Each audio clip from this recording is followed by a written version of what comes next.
It's your boy Adam. It is Friday, May 30th, and I got one more sleep, and it's over, baby. Look at me, I got a collared shirt on for this video. Look at that. Maybe I zoom out. Booyah. I just got done with the job interview. Today being Friday, the one person who would be my boss, he was working from home wearing a wife beater. So we're good. We're good. I was the most dressed up one in the Zoom meeting, so that worked out. I almost couldn't find this freaking shirt. It was buried, but it also forced me to pull some boxes down from my storage loft up there and start the packing process. Getting out of here. So I got that process is started. The job interview is done. It went smooth. I had one little hiccup when I joined the meeting. I couldn't hear anybody's audio.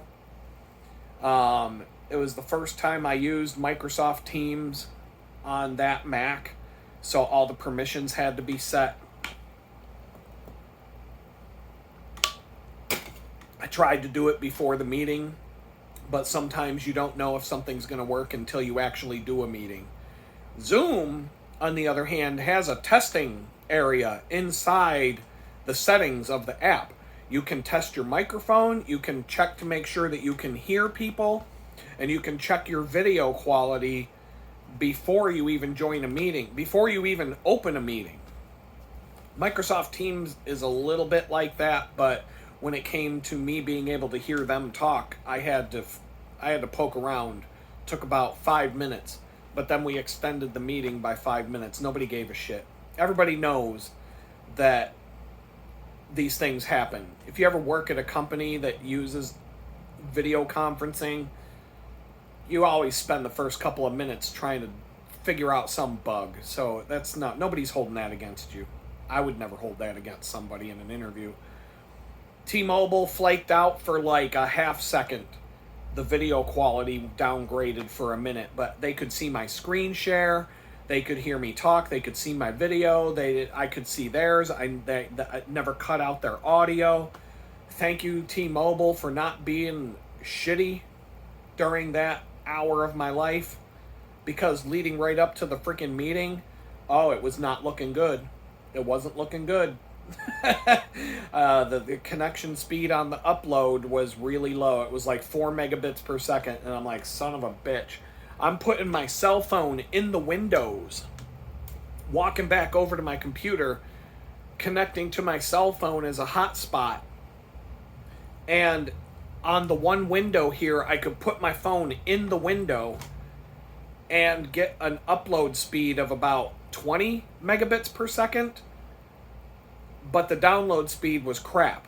So I got acceptable upload speed for a video conference from my phone as a hotspot, but the actual T-Mobile hotspot gave me good download speed but no good upload. And then I finally I was screwing around with things, going through my portfolio, practicing just going through my portfolio to make sure I know where everything is. And then all of a sudden it's time to join the meeting, and it's boom, I'm on. So, but it went smooth. I didn't have a problem answering any of their questions. I think I gave them the answers they wanted to hear. I think it's a good fit for me, in terms of the size of the company is probably bigger than I'd want to work for. They go to the office 3 days a week and they work from home 2. So Tuesday, Wednesday, and Thursday, I'd have to ride my bicycle to Houston. The only thing that I would be able to do fast, if I get this job and it's all legit and it's all real, I might even have my friend help me with this in terms of giving me a ride to go get the thing. I might go buy an e-bike and use it to go back and forth to this job until I get a couple paychecks and can go get a car. I've been talking about the dude in the comments section who said he had a Honda Accord he wants to get rid of and donate to charity or whatever, but he wants to see if I want it. We finally connected and talked. He's got my email, I got his, we're good. I went back and forth with him. That's freaking awesome. But if this job, if I actually get this job and all of a sudden they want me to start like now, crap. Now how do I get there 3 times a week? 25 miles each way on the bicycle into downtown Houston and back. Got to find a safe place to lock my bicycle. Then I've got to play it off like I'm a cool dude who just rides his bike to work because it's fun. Where can I keep my bike safe when I'm there? But play it off. I got to play it off as if, I can't be like, I don't want people to know I don't have a car at a place like that where they're paying that much. They're going to be like, what's wrong with this fucking guy? And they're going to start asking too many questions, doing too many Google searches. We'll see what happens. But, they could offer me an offer today and turn around and say, oh, we need to do a background check. We need to, you need to go take a drug test somewhere, blah, blah, blah, blah, blah. And then all of a sudden it's going to get awkward really fast. And so it's not real till the money's in the bank, but if I did get a job offer from this interview, it would be the first time since I got out of prison that I got a bona fide job offer from a company in my line of work. After, I've applied to hundreds and hundreds, I would have to say yes to it. I would have to figure out how to get my freelance work done on the weekends and such, and evenings, riding my bicycle 3 times a week. But the 3 times a week on the bicycle would literally be for like a month. And if I can get an e-bike that can be charged, if I can use an e-bike to get there, and even if the range is kind of shit and the range won't get me home as fast, it's a 60-pound bike. I bookmarked a Specialized Turbo e-bike. The best e-bikes, in my opinion, this is my opinion. I do not want a 150-pound e-bike.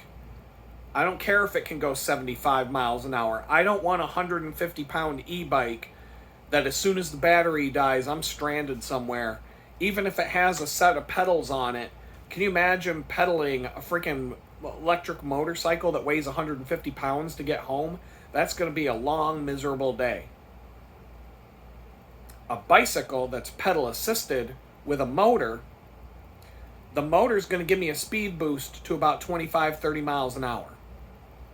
So instead of going 15, 20 all the way to work, I'm going 25, 30. That turns my hour and a half to 2 hour ride into an hour or less ride to get to the job. Rain is a thing. I'll have to figure out, I'm thinking of questions I should have asked during the job interview, but an hour's not a long time. It goes by fast.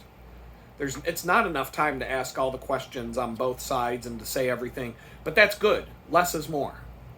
If you make a good impression, I was told that if they like me after this 1 hour interview, they're going to pretty much offer you the job like that. They're not going to fuck around and have me come in for 3 more interviews.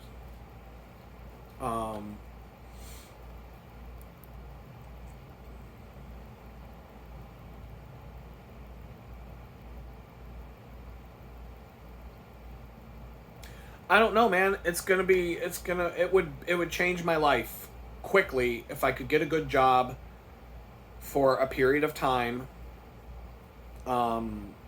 Whatever happens. At this point, it's not up to me. It's up to the good Lord upstairs. And I'm not going to get all bent out of shape if it all falls apart at this point, because it's just not worth it anymore. Felt good to get done with it, though. It felt good to be done with the interview. Now I am literally, all I have to focus on now is packing my stuff and moving my stuff. I gotta go change the laundry. In fact, I'm gonna do that right now, and then I'll get back to y'all. All right, I'm back. I had to drop off. I had to get the second load of laundry going, get the clothes in the dryer, come back, change out of that uncomfortable shirt, and I had to get something to eat. My lunch today was a handful of tortilla chips. I just needed something in my belly. I drank too much coffee. I'm still drinking more because I'm on it, and I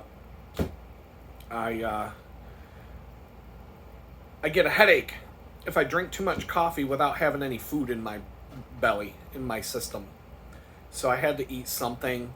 A handful of tortilla chips was what it took because I had to be quick.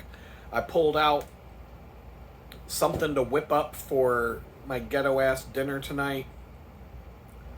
Whenever I get hungry again, I'll have some thawed out breakfast sausages. I'm going to cut them up. I think I'm going to do a big ass bowl of mac and cheese with sausage mixed with it. No bacon. I'm not even going to put the bacon in. I got ready pre-cooked bacon. I don't even think I might throw some of that in there, only because it's super easy to do. But pre-cooked sausage, pre-cooked bacon, and some mac and cheese. That's going to be my dinner tonight. I don't want to leave the house. I want to get this packing done. I went and dropped off the laundry, and the landlord was in there. And he was like, "Oh, I haven't seen you in a while." Like, yeah, it's going to be the case in about a day. Tomorrow, you're not going to see me again. So, I didn't say anything about it. Not after you came in the house the other day, and before you even walked in front of the security camera, you're like this, pulling it down so that I don't see you. But I got a notice there's this thing called the internet and wireless networking, and so I got a notification when it happened that you were in here. So, but I felt the need. But when he turned the camera off and made it so I couldn't see what was going on, everybody at work was like, "Well, it's slow this week. We were going to send people home early. You don't have to go home, but if you want to, feel free. We won't hold that against you today." They're like, if I were you, I would want to go home and see what the hell's going on. And I'm just glad to get the fuck out of here. I don't foresee the next one I don't foresee the next guy I'm renting from being like this. There is a little bit of a concern in the new place on how easy it would be to break into the place. But there's also a guy there who watches. Supposedly, yesterday when I went to get the keys, I was there on time, but the landlord was running behind. And so when I arrived, the door to the new place was unlocked. And the water heater and the fridge and some stuff were just kind of in the main room. And so I just let myself in, walked around, whatever. I called the landlord, let him know I'm there. He told me that the guy, one of the people that lives on the property, watches the place like a hawk. And he says, yeah, anybody sets foot on this property, I get a phone call about it. And I'm like, really? And I said, did you get one when I showed up? And he goes, yeah, I sure did. So somebody's watching. But I think something needs to be done to up the security just a little bit. And I'll probably put a camera in front of the house. I'll probably put a camera that's visible by the front door. As in, like, smile, you're on camera. Like, Ring doorbell. I might just put a Ring doorbell on it to, not that I'm not going to need a doorbell, Because if somebody knocks on the door, I'm going to hear it. But a Ring doorbell will give me a pretty much 180-degree view of what's going on in front of the place. And so anybody who comes up to the door is going to know, hey, I'm on camera now. And as long as the network is... I think a Ring doorbell would work great at that place because the distances involved between a router and the doorbell and other things, it's not ridiculous. But it's all money. It's all money that I don't feel like spending it. So I don't know what I'm going to do. Don't know. One day at a time. One day at a time is what that's going to take to get through. Whatever. If this job becomes a reality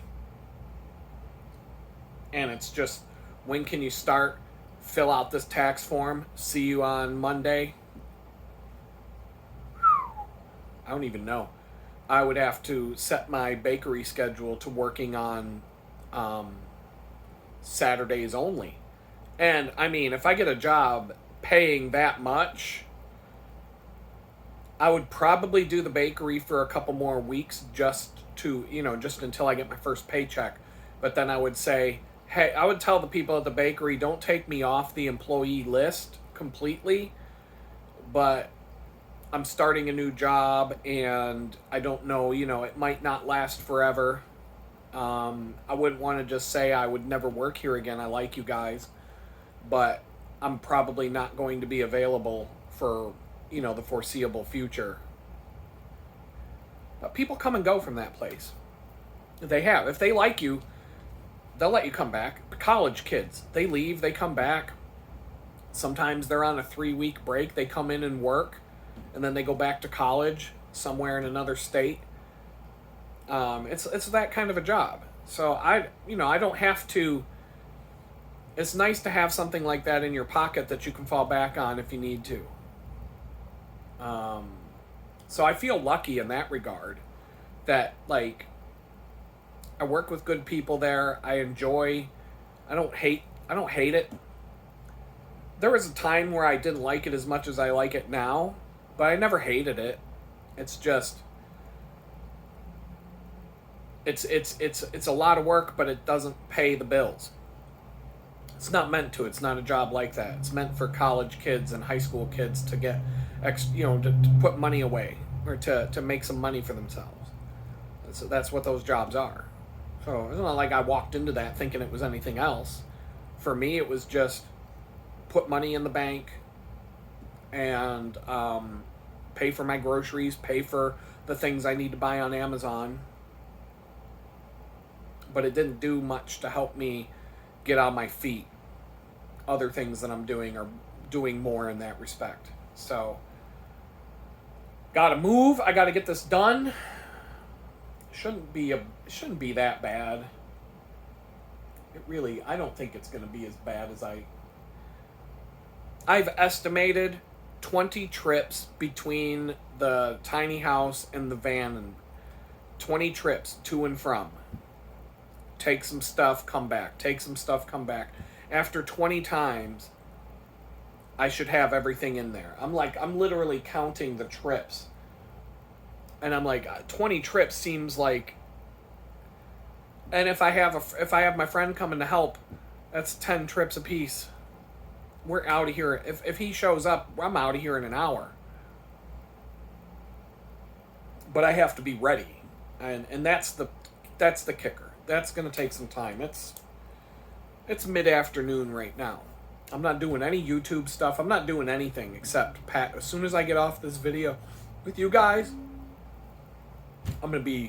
I'll probably put on a video or something in the background to listen to while I'm doing this and working on this, but I'm not going to be doing any more work today.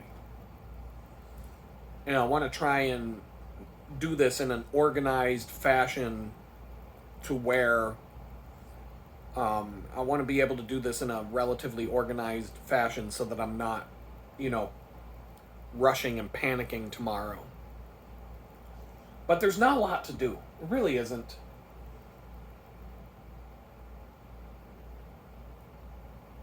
I'm a little overwhelmed mentally, mainly because of the job interview today.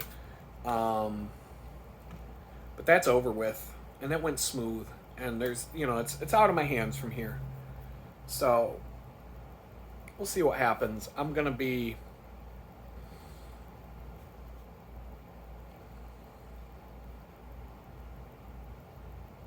Yeah, and I mean, tomorrow I'll take I'm gonna go get my grocery shopping done or whatever, and definitely my best friend's coming to help me move some stuff. We gotta take them out to dinner. I want to take him and his wife and kid out to dinner. I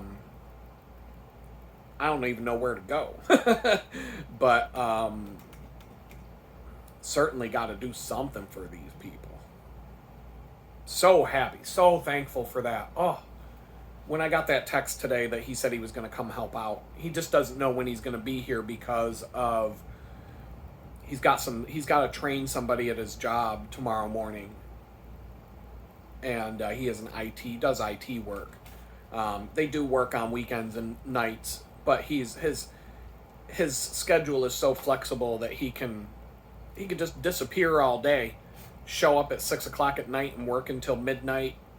Like, he's got his schedule's pretty much get the work done, be there when you have to be there, but otherwise just get your work done. I don't care when you come and go. This is how his situation works.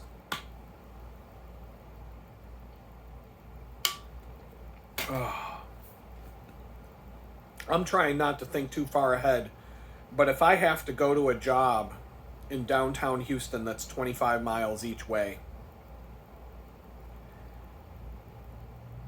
even though I'm going to be sitting at a desk all day, it's not going to be hardcore manual. That would actually be refreshing, to tell you the truth. Riding a bicycle 25 miles, sitting at a desk all day, working, and then getting dressed and going on a bike ride home would actually be tiring as it is, but it's not anywhere. It's a totally different scenario than riding a bike 20 miles to get changed and then do heavy lifting all day, standing on my feet all day, work, physical labor, and then getting changed and having to ride my bike home. Riding 25 miles, sitting in front of a computer for 8 hours, get dressed, ride 25 miles, that is much more, that's friendlier. That's a better situation. And if I can combine that with an e-bike, that's my short-term plan. I don't want to spend the money. I don't want to buy an e-bike. I really don't. I was talking about this in the last segment of this video. I will not buy I would buy an e-bike that can rip along at 70 miles an hour, a little electric crotch rocket, for fun. I would do that for fun all day long. A dirt bike that can go 60 miles an hour and be dead silent, just whee, like without, you see these things on the bike trails here. But the thing is, when that battery dies, you're screwed. You're done. It's game over. It's 160 pounds, even if the thing has pedals. For legal reasons, sometimes these e-motorcycles have crank pedals and a chain and crank arms so that you can actually pedal it like a bicycle, and that gets past some of the laws where a lot of these governments want to treat an e-motorcycle like a motorcycle, and you got to have a motorcycle license, and you got to have insurance and registration and a license plate, blah, blah, blah. But you put a set of crank pedals on it, oh, now it's a bicycle. A bicycle that can go 70 miles an hour. I forget what the brand is of the one that I'm thinking about. I've seen people riding them on YouTube. 60, 70 miles an hour.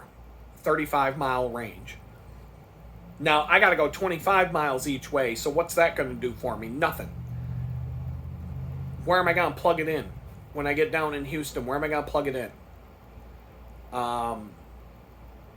The Specialized e-bike The Specialized Turbo pedal assisted e-bike, the battery's removable.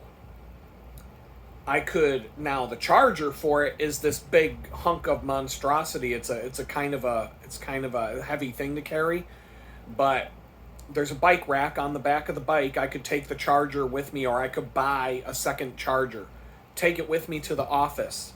When I lock up the bicycle, pop off the battery, take it into the office with me, plug it in, let it charge all day. Boom. It's already got a 30 to 50 mile range on the eco mode, but on turbo mode, where it gives you the most boost, if it has a 25 mile range and I can fully charge it at the office, now I'm in boost mode both directions. I can cruise along at 30 miles an hour each way to work without having to put in the effort of blowing up my heart rate. I'm still going to have to pedal, but the bike will fucking fly. I've seen two of them on Facebook Marketplace. One of them was sold. The other one, they're both $1,200. They were both listed for $1,200. This is like a bicycle that would cost $5,000 new. $1,200 for a bicycle that has an electric motor to assist you. 50 mile range on eco mode. 25 mile an hour speed. Maybe up to 30. Depends on what it depends on the combination of you and the bike. I can't say anything more than that. But it's a bicycle that you can take apart. If I get a flat tire, I can easily pop the wheel off, change the tire, get back on, go home. I don't think it has tubeless tires, but I can put sealant. I can put inner tubes with sealant in them so that if I do get a puncture or a nail or something like that, I'll get home. And then I'll have to patch it, deal with it after the fact. And I've still got bicycles. So if something goes wrong with the e-bike on my way home and I get a puncture and I don't have time to fix it till the weekend, okay, fine, I've got to ride a regular bicycle tomorrow. Boo fucking who, The only thing that would really suck is rain. Being caught out in a rainstorm, especially on the way in. But I would absolutely get waterproof panniers. Really good ones that'll cost a pretty penny. Waterproof bags that can attach to the sides of the rack on the back, but quickly be detached and just carry them into the office with me. One of them would have a laptop and whatever I need for my job, and clothes. The clothing will help pad and protect the laptop. And then the other side will be bicycle tools and things like that I need in case something goes wrong on the ride. The general stuff for the cycling part. And so a good set of panniers is pricey. I've already got one bookmarked on Amazon. So if I have to do this because I need something fast and I need to do it like right now, I'll probably do that first. I don't think people would give me as much shit riding an e-bike to a job like that as a regular bicycle. I could say, oh, it's an e-bike. I fly. I go like 30 miles an hour. In fact, to be honest, from where I live, if I could average 25, 30 miles an hour and take an hour to get there, that's pretty much on par with driving. That might even be faster than driving. From here, I'm assuming that the drive on most days would be 45 minutes. I would have to give myself an hour. With the e-bike that can average 25 to 30 miles an hour, that's about an hour on the bike, and I'd have to leave an hour and a half before I'm supposed to be there so I know I'm on time. So if I got to start work at 9, I got to leave at 7:30. If I got to start work at 8, I got to leave at 6:30.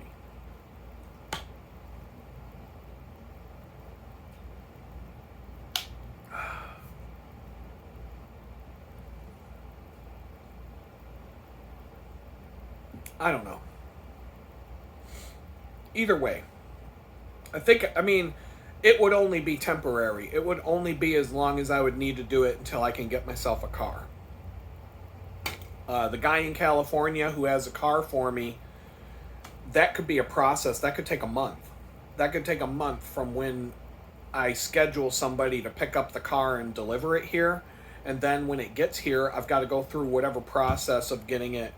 I think they got rid of inspections here, but I'd have to get the emissions checked and anything that needs fixed. And I would have to get license and registration. And I don't know, like Texas, they were a nightmare to get my driver's license changed over from New York. So I don't know what they're going to be with a car. It may take another month to be able to put the car on the road legally. And I'm on probation. I can't ride around with an illegal car and risk getting pulled over and get a ticket. I could go, I don't know if I would, but I mean, I'm not going to risk going back to fucking prison over a ticket for driving a car that's not legally allowed to be on the road here.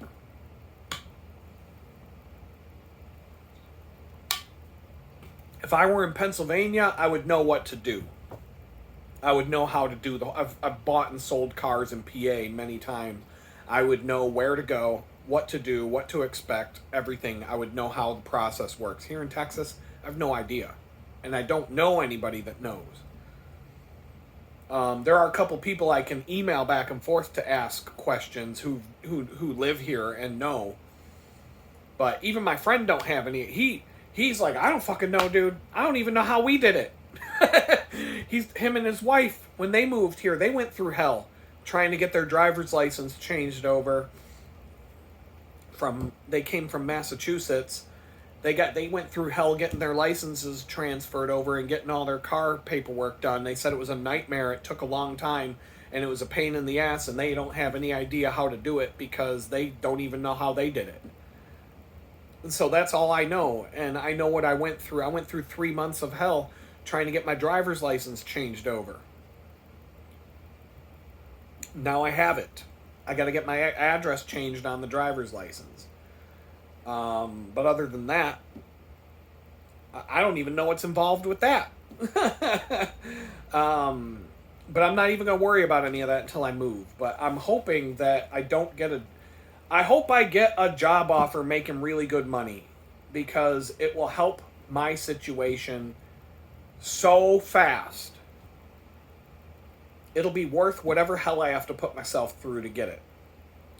Fine, I got to ride my bicycle 150 to 200 miles a week again just to be able to keep everything going. It's only temporary. It's only going to be for a month or two. After a month, 2 paychecks, if it's bi-weekly, I would be able to go and buy a vehicle outright. Something from somebody, put it on the road. At that point, it might even, I don't want to go to a dealership and be in debt and have a car payment. But being able to go to a dealership, make a payment, put a down payment on a car that might be newer, and you got to do your homework, and you've got to have confidence that you're buying something that's not going to break down on you. But I'm pretty good at that.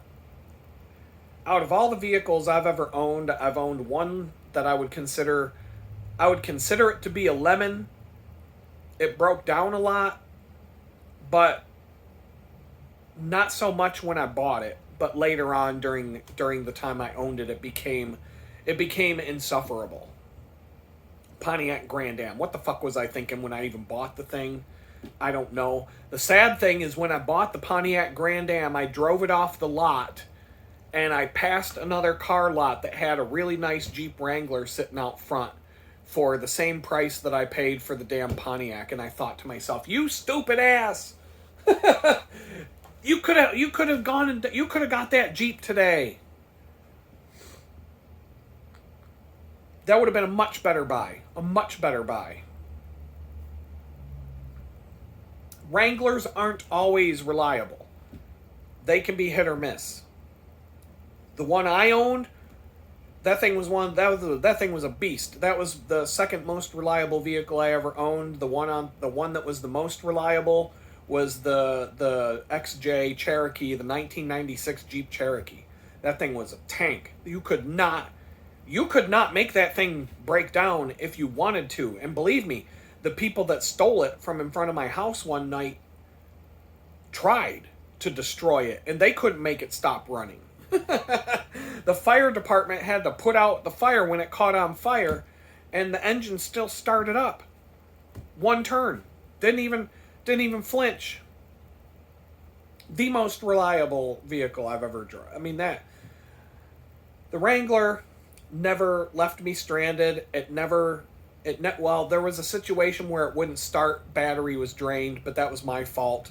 I had something plugged into the auxiliary port, and there's an auxiliary port on a Wrangler that if you plug something into it, it will still continue to charge. It'll still continue to draw power from the battery. And what happened was I was driving a Mini Cooper around for over a month, and I never touched the Wrangler, and I went to go somewhere and no power. And it was because I had a power inverter plugged into the charge socket that I would normally plug my phones and other things into while I drive.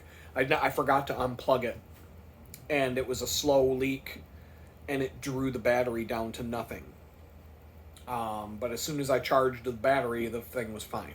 Another time I was camping, squirrels ate one of the ignition wires on the coil pack, and I couldn't even... No, I tried to figure out what was going on, and I couldn't.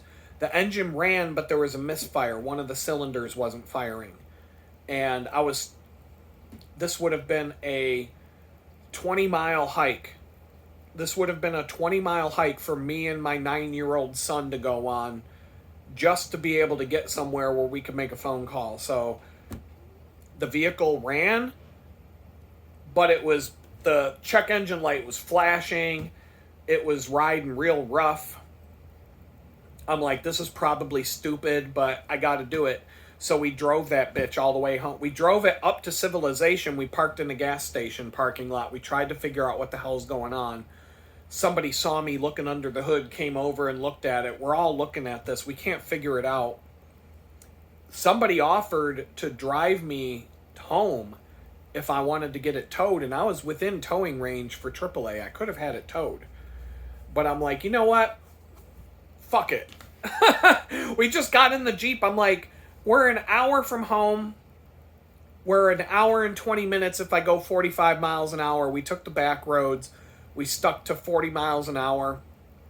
Every time I went downhill, I put it in neutral and let it coast.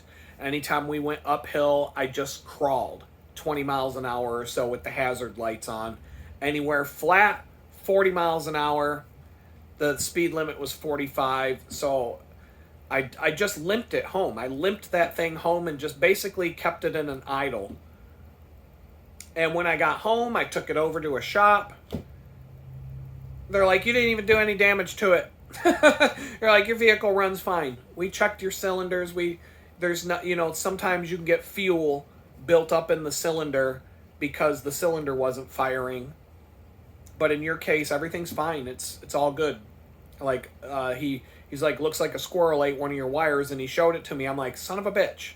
If I would have found it myself at the campsite, I would have been able... I had a toolkit. I could have, got out some electrical tape, and, I could have disconnected the battery, tied the wire together, wrapped it around with some electrical tape. It would have taken me 15 minutes to get it back on the road. And then I would have taken it to a shop to see if I need to get a new wiring harness. They used... I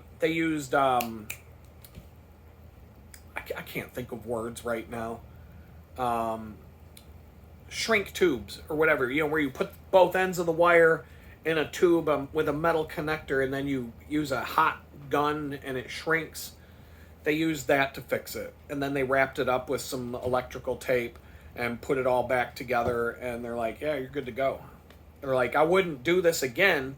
If it happens again, you're going to need a new wiring harness. But what's the chance of a squirrel coming and eating the same thing again? That was a freak thing in the first place. But that's something you got to pay. That's something new.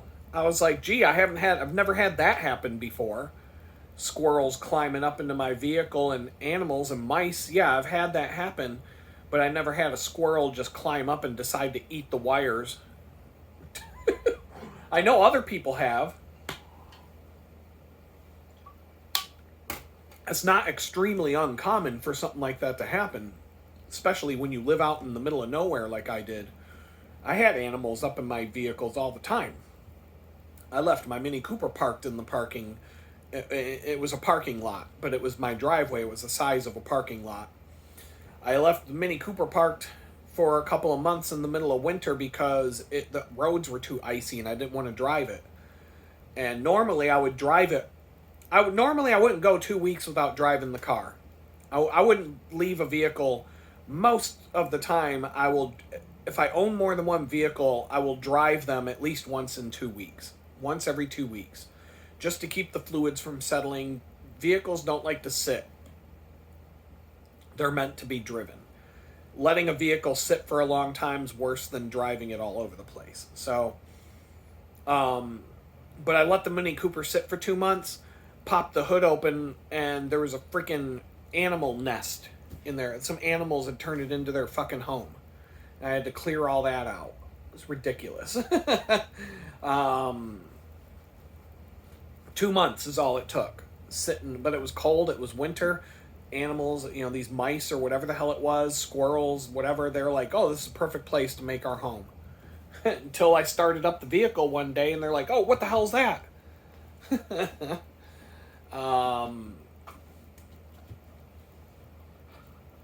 Oh, man. I can't think of any other lemon. Well, no, I bought a Jeep. In the 1996 when I got out of college. I bought myself a Wrangler, and it was a complete fucking lemon. Complete lemon. Couldn't drive that thing for 2 straight days without something major going wrong with it. And I actually got the dealer who I bought it from to take it back. He traded all the money I put into it, buying it, because he fixed it every time it broke.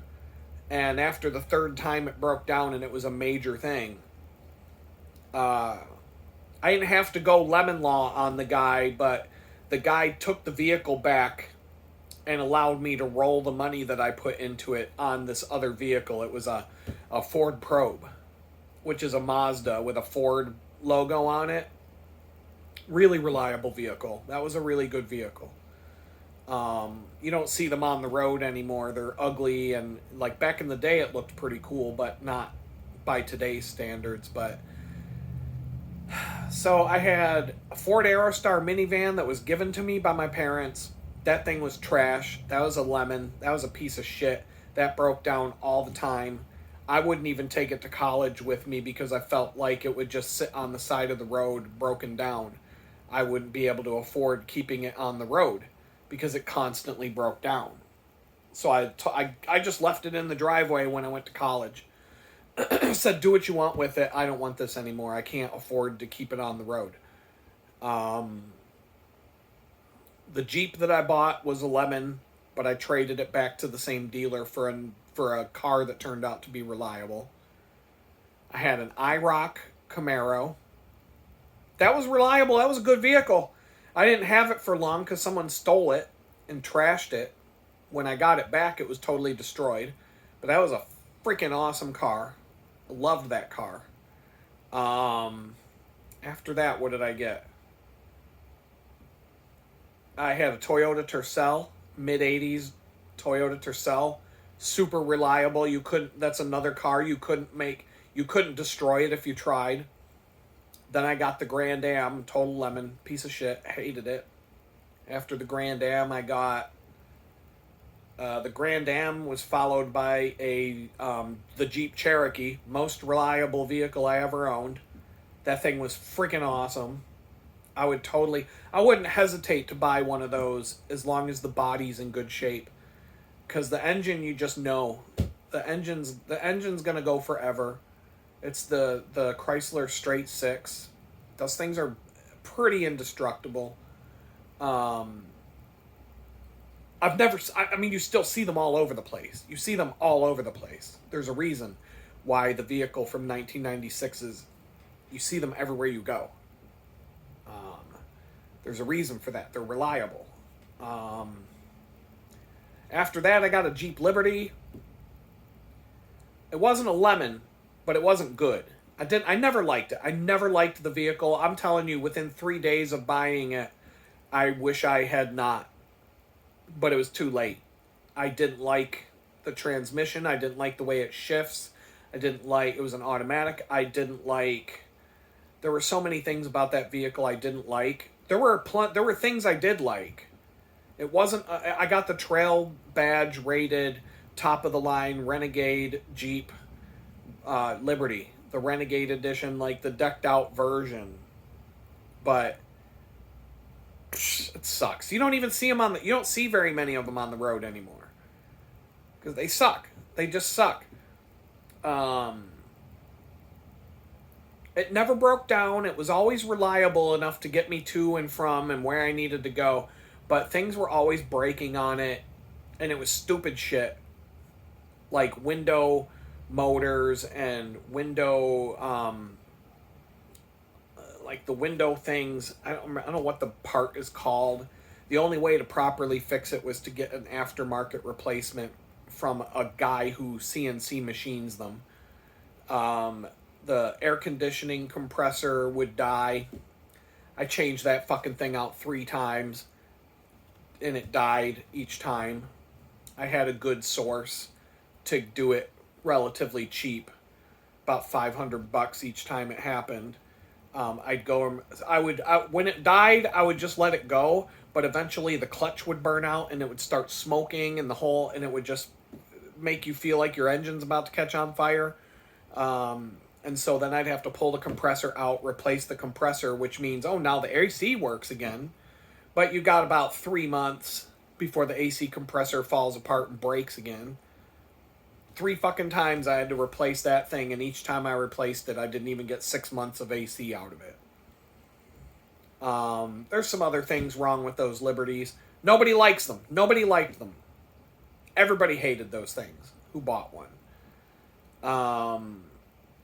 But it wasn't an outright lemon. It never kept me from getting from point A to B. I don't remember ever having to have it towed. I don't remember. It was reliable. It always started up. It always got me where I needed to go. But, like, for example, one day I go to shift into 4-wheel drive, and the handle just goes ping and breaks. And I had to take it to a transmission shop, and it cost like $400 in labor to replace this little plastic part that was 50 cents. This little plastic thing broke, and it's buried so deep in the console. They had to rip the whole thing apart to get to this stupid piece of plastic, and it was a 50-cent piece of plastic that would break. And it would cost $400 to fix because of the labor involved. Took a whole day. Took a fucking mechanic a whole day to do it. And that's the story of the Jeep Liberty. The whole fucking thing is so full of these plastic parts that should have been made out of metal. And every time a piece of plastic breaks that should have been made out of metal, you're out a whole bunch of money because the labor to fix it alone is bad. And then when you replace the thing, it's going to be plastic still, and it's just going to break again. That's the story of the Jeep Liberty. They fucking suck. Half of the thing it's just a bunch of bean counters and douchebags at Chrysler who basically made a plastic vehicle for off-road use. And I wasn't even taking it off-road and abusing this thing. I was treating it like a freaking soccer mom SUV mobile. I never took that thing on anything that was crazy and off-road. I mean, I drove it across a few creeks and, on some dirt trails here and there, but they were pretty tame trails. They made some good photos, but there was nothing about these trails that were going to do any damage to the vehicle. We were just trying to get back to different campsites and stuff. You could probably take a Honda Civic on some of these off-road trails. You could probably even drive the Honda. In fact, we did have a photo of someone driving a Honda Accord through one of the creek crossings. So that just tells you. But that's all I ever did to that vehicle. But that thing would break all the time, and it would always be some piece of shit plastic part that would cost $1 for the part. and it would be hundreds of dollars of labor to fix. Just those things are garbage. Don't buy one. And then I bought a Wrangler. Pretty much never had a problem with it, other than squirrels and my own stupidity. Mini Cooper, for a 20-year-old car, was pretty reliable. Surprisingly reliable. But I would not trust a Mini Cooper as my daily driver, ever. That's not a car to buy if that's going to be your only car. That would be my thing. They're fun to drive. Don't get the regular Mini Cooper. Get the turbo or the supercharged. Don't fuck around. Don't get the shit one. Get the fast one. It's a fun car to drive. In fact, it's probably the most fun you would ever have driving a car. It surprised me. I never wanted a Mini Cooper. Then I drove one, and I was like, wow, that's fun. and then everybody who ever drove that car, everybody who I ever let drive that car said the same thing. They're like, wow, it's surprisingly fun. This is one of the funnest cars I've ever driven, I heard come out of more than one people's mouth. BMW makes them. They're about as reliable as a BMW. They can be expensive to fix, even for basic shit. There's a lot of stuff you can do yourself. There's a lot of stuff that's a pain in the ass. Just changing a belt. Every time the car has to be worked on, they have to completely disassemble the whole front end, which is about an hour each to take apart and to put back together. But once you take the front end off of the car, everything is accessible to the mechanic, and it's actually not a bad design. So anybody who's used to working on them, if you take it to somebody who knows how to work on them, they hate them, but at the same time, they're not that bad. It's just a lot of labor to do the most basic shit under the hood. You got to take half of the car apart to get to it. But once you do, you can access everything. So they're well designed, but it's all part of the thing being miniaturized and cramming everything together like that. When that car dies, it's going to die. There's a lot of aftermarket shit. You can do a lot of fun things with those cars. If you break something, you can go to the aftermarket and buy a new thing. I bought a whole exhaust kit for like $600. A Borla aftermarket exhaust I got for like $600 on the internet because it was on closeout because the car was so old. Beautiful exhaust. Had somebody put it on for a couple $100.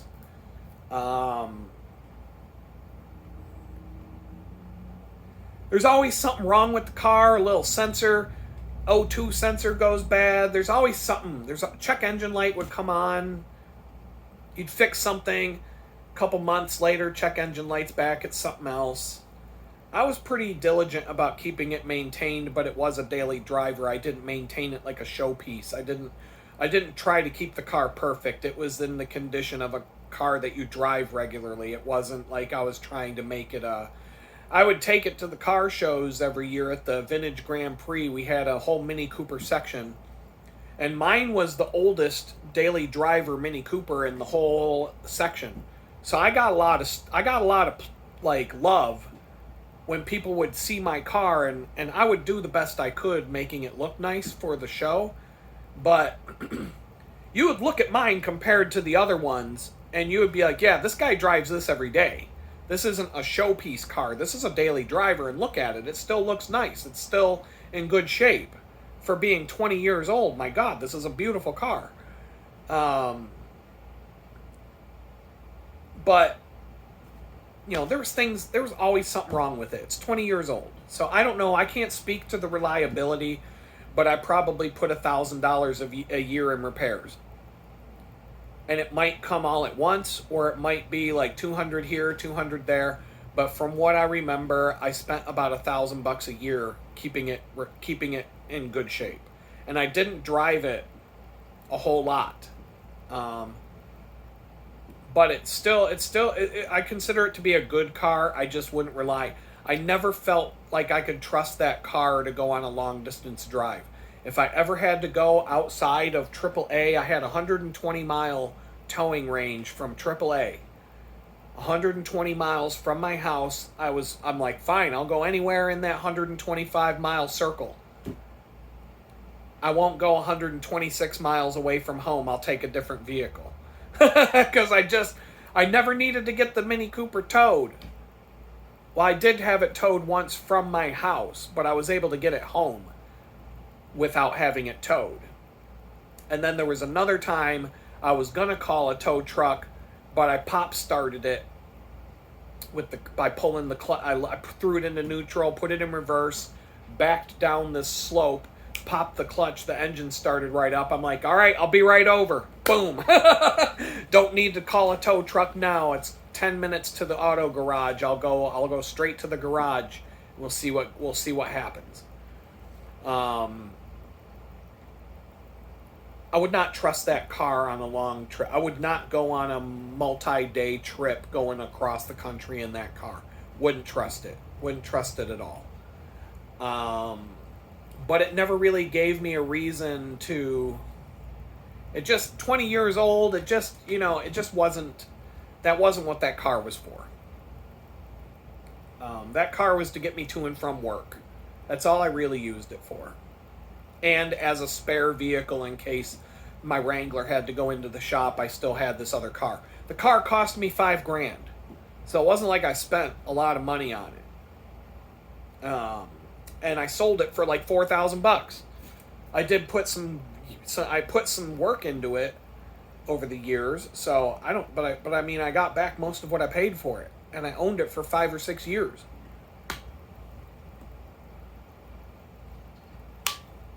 It does help when you buy a car that's desirable, like a Wrangler, a Mini Cooper, something that people actually want, even though it's old. Your resale value stays a lot higher on a car like that. You buy a Prius or something that nobody wants to drive, then the depreciation's going to hit you a lot harder over a period of about 6 years.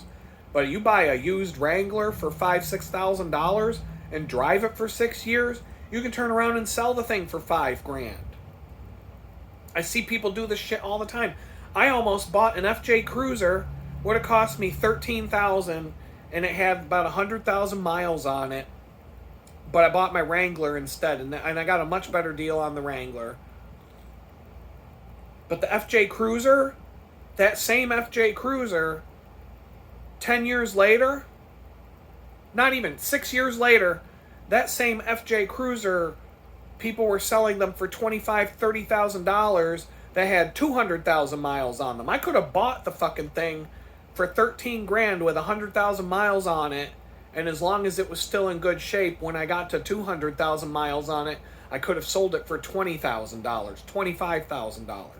Because they were discontinued, and all of a sudden they became this like collectible thing that everybody wanted, and they would overpay for them. If I would have known that, hindsight's always 20/20, I might have bought the FJ Cruiser, drove it. I've heard they're really reliable in terms of you're going to get 200,000 miles out of them, Toyota. But if I had known that, I would have bought it and then sold it for twice as much as I paid for it after I put 100,000 of my own miles on it. As long as I didn't beat the crap out of it, which I wouldn't have, but I would have put it through some stuff. I put my Wrangler through enough, but I didn't abuse it. It was a Wrangler. I drove it and I did Jeep shit in it, but I didn't go ridiculous. I mean, I had limits. I'm like, I need this vehicle to, not be destroyed, so I'm not going to go doing some Dukes of Hazzard bullshit. And, I had limits. I almost drove across a river one day, and then one of my front wheels sunk into the mud, and I was like, I guess it's probably not going to be a bad idea to backtrack and go in reverse and go back the 25 miles I have to go to get to the other side of the river.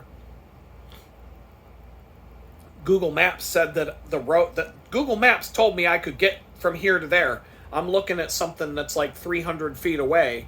That's where I'm supposed to be. Oh shit, now I gotta turn around and go 30 miles to get there. because I'm too scared to go across this river. And the only thing that kept me from going across the river was one of my wheels sunk into the mud. And I stopped and I'm like, wait a minute. And I get out. And all my other tires are still good. But I'm looking, I'm like getting out, I'm poking at the mud, I start wading out into the river to see how deep it really is. And I'm like, it's like, I don't think anywhere along the riverbed was deeper than the front bumper of the Jeep.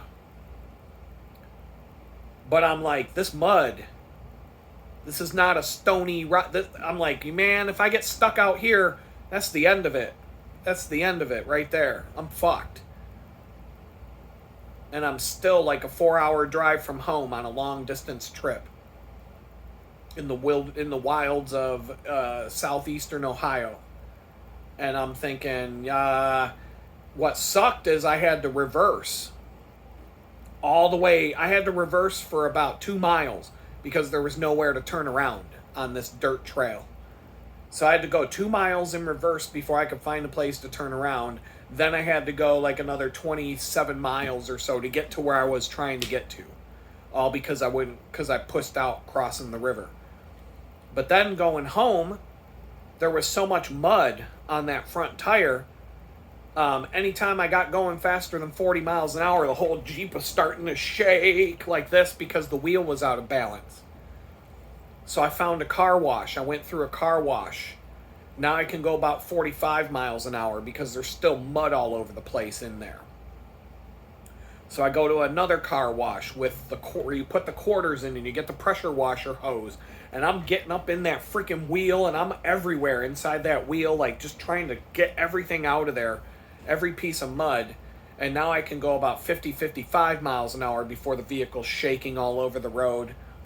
I'm getting honked at. People are getting pissed at me because I can't go 65, 70. I had to drive like that the whole way home.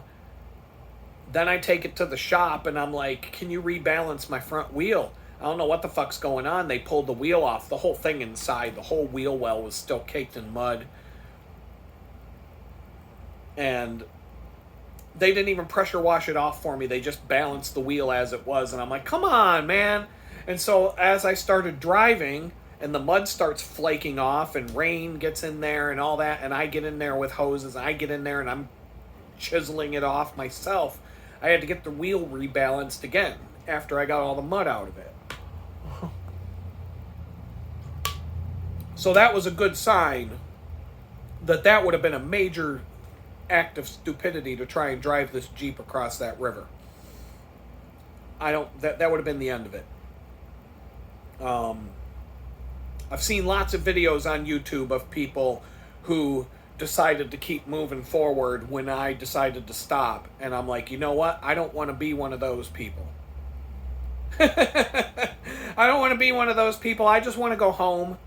And I still want to be a Jeep owner at the end of the day. So let's just reevaluate the situation here. And so, but if it was the Cherokee, I'd have been like, let's roll. I would have went right for it. I would have went for it. No problem. The XJ Cherokee, I wouldn't have even, it didn't even have, the tires weren't even as big as the ones on the Wrangler. And I would have just said, let's do it. Because I would have trusted that vehicle with my life. And that probably would have been the end of the XJ right there. And then after the Wrangler, I got a Nissan Frontier that I turned into a camper truck. I owned that less than 2 years, but it was really nice. I never had a single... I had problems with it, but I had a really good warranty from a company called Zurich. I would totally recommend that. If you ever get a used car and they want to sell you the used car warranty, I would say fuck no. But if it said Zurich on the brochure, I'd be like, yeah, okay, we're good. They were great. They were really great. They fixed everything that went wrong with that truck the whole time that I owned it. And their service was great. The mechanics said they never had a problem. The mechanics even said the mechanics were like, yeah, we hate dealing with these used car warranty assholes, but that company was great. They didn't argue with us. They paid the bill with it. They gave us a credit card number over the phone, and we could do, there was no hold up and nothing. They were really good to deal with. So I would totally get a used car warranty from them anytime. But any other company, I would say fuck no. And so I don't know. I could see myself getting a couple paychecks from a new job and going straight to a car dealer here and taking out a loan on something. I don't know what. I don't want to get burdened with a huge car payment every month and having that debt hanging over my head, especially I could start a new job and then all of a sudden somebody sees my shit on Google and is like, oh my God, look at who we hired. And then I get called down to HR and they say, yeah, we're going to have to let you go. And now I've got this car payment hanging over my head.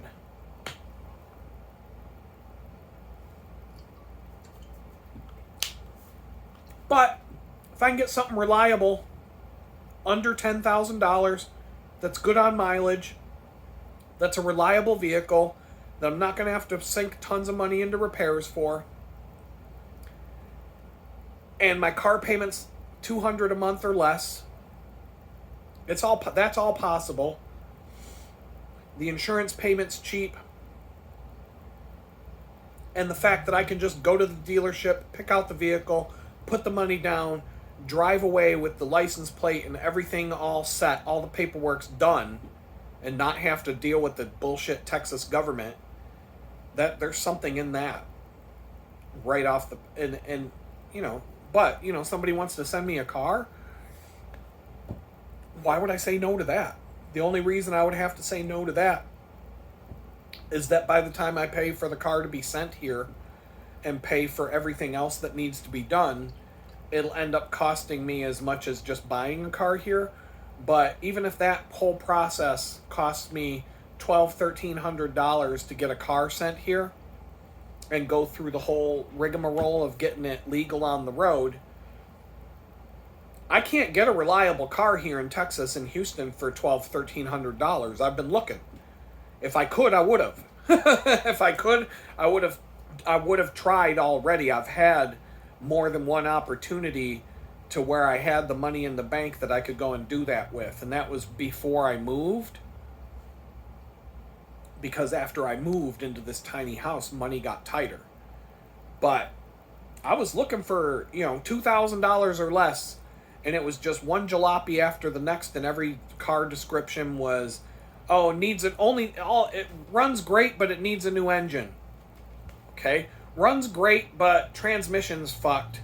Or, no, doesn't have an engine, or maybe it just runs great, but there's no doors on it, or runs great, but it's missing all the windows, or runs, or doesn't run, covered in rust, big dent, or it was it was in an accident, it still runs, but the whole front end is smashed in from a head-on collision with a telephone pole, or whatever. This is all I could find for under $2,000, just one piece of shit after the next. Nothing like old mid-90s Honda Civic, runs great, paint looks bad.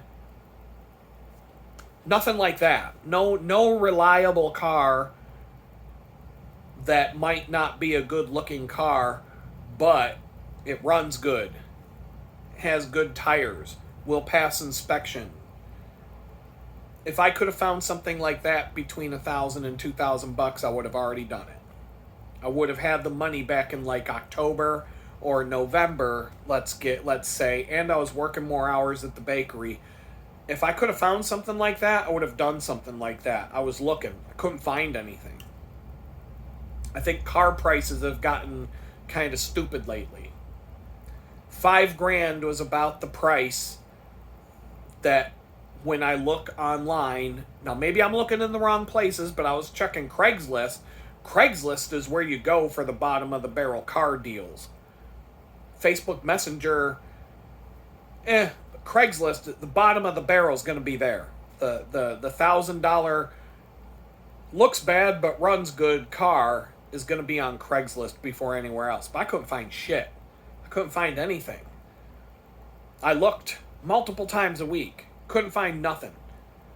$5,000, you can find good stuff all day long. All day long. You would have some choices at $5,000. $2,000, nothing that you could just get in and drive. Or, $2,000 you could get, well, it runs good, but I don't have the title. Well, how the fuck? That's a problem. That's a problem. You don't have the title. How am I supposed to drive it legally? In Pennsylvania, at least, if you don't have the title, you're fucked. Like, the state's not going to give you a license plate for your car if there's no title for the car.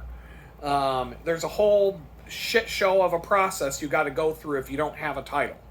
So, I ain't got time for that.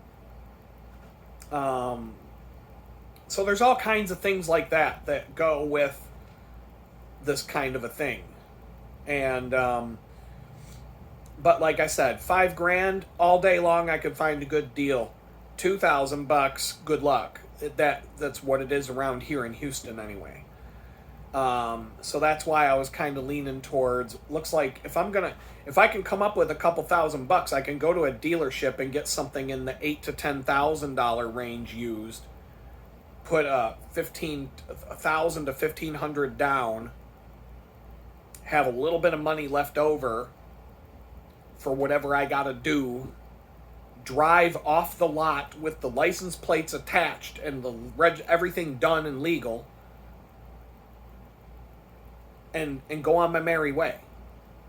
And have a car payment. And what I was looking at, most of the cars that I was, bookmarking would have been about $200 a month for a car payment. It's not the end of the world. But, money's tight. I don't really want a car payment right now. I would much rather own something outright. But, I'm just saying, I'm looking around. $5,000 seems to be about the money that you got to spend to get something that you don't have to, that something that will be a runner off the bat. Maybe I can find a unicorn. If this thing in California doesn't work out, maybe there's a unicorn sitting out there for me to find that'll do the job and be the right price.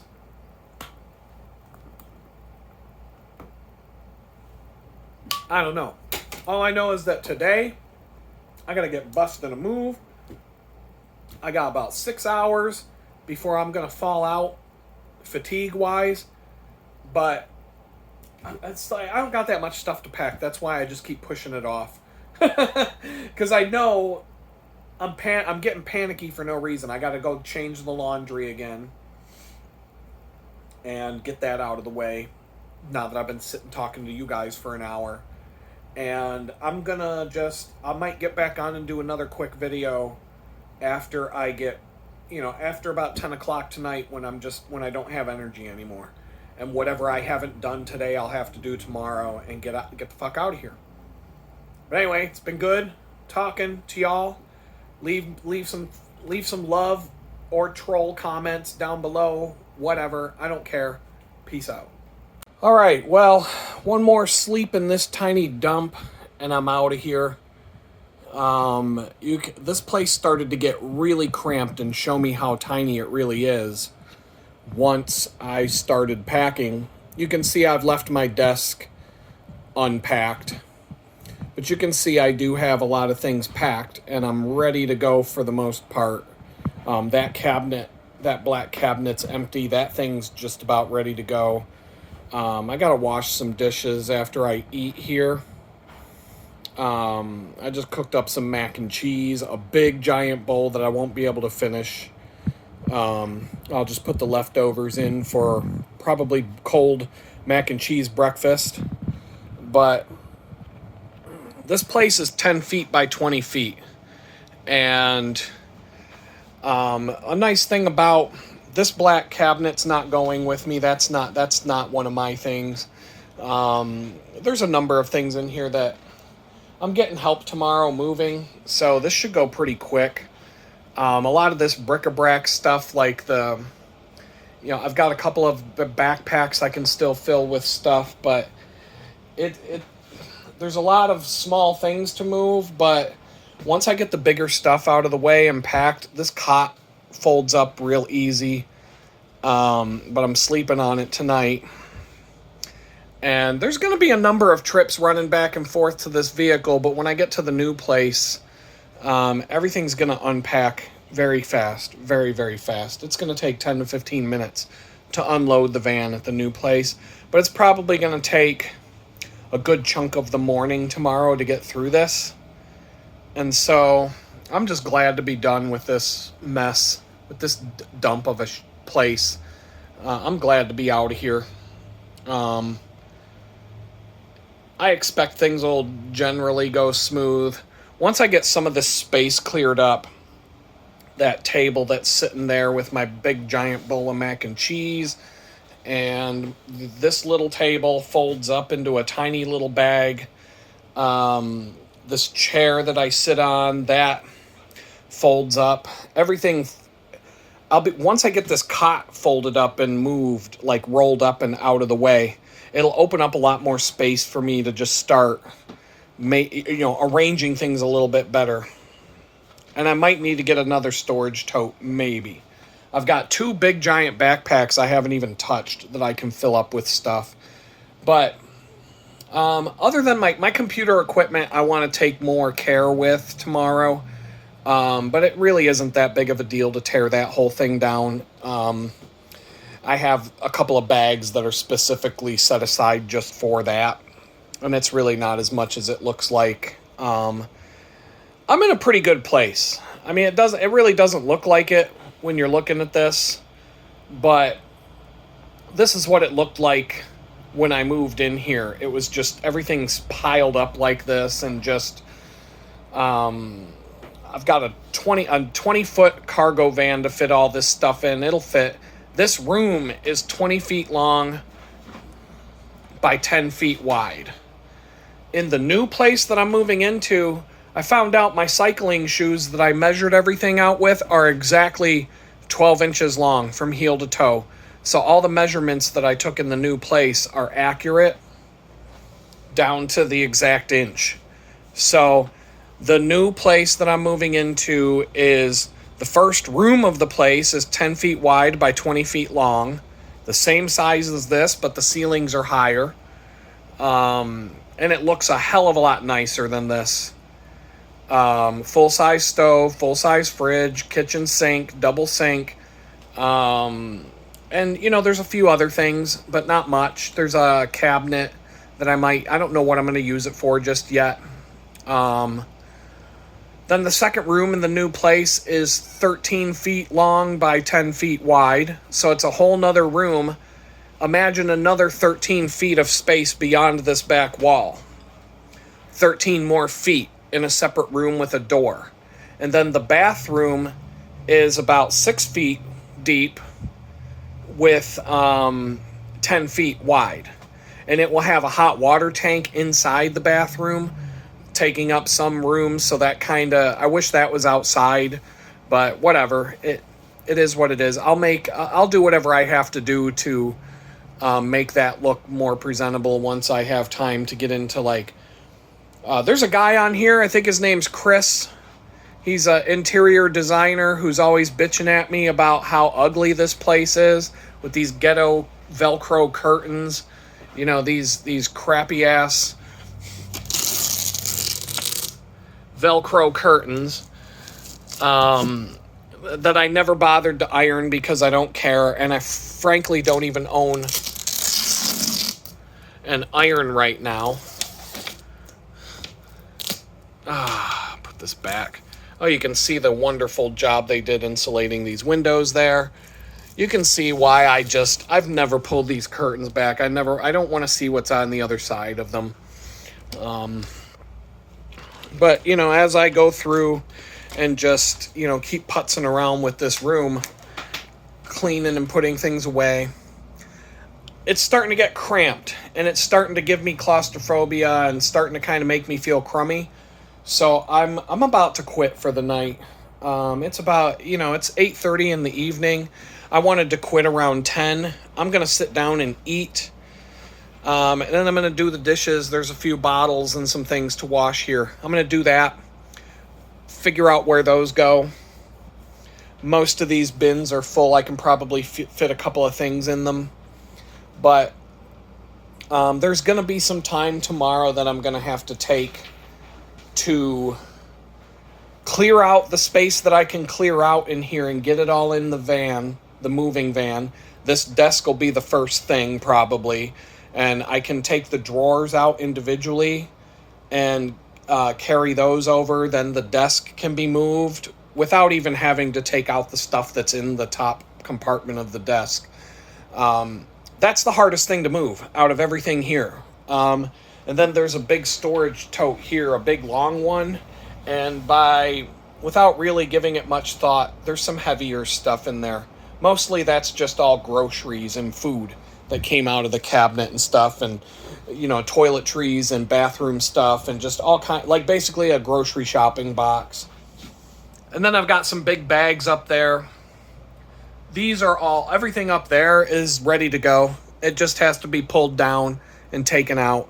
But even if I get here with the moving van before my friend does, I can start moving some of the bigger stuff out of the way here, and then I'll have a lot more space to just get everything else done. But I don't even know. I was done with the job interview at 2 o'clock this afternoon. I probably screwed around until 4. I put 4 hours into packing, and I'm more than halfway done. To be honest, I'm more than halfway done. If I take an hour tomorrow, even if it's by myself without my friend here, to start loading up the truck, I will open up so much space in this room that having the extra space to maneuver will give me, it'll speed things up. The electronic stuff, that's the stuff I'm going to do last, because that's the stuff I'm going to unpack first when I get to the new place. This desk that you see my laptop on, that goes in that big black bag up there. It's a folding desk. It folds down to nothing. There's really not much else going on in here. It's coming along. It's going to be, it's always harder to get the stuff out of your place when you're moving than it is to get the stuff into the new place.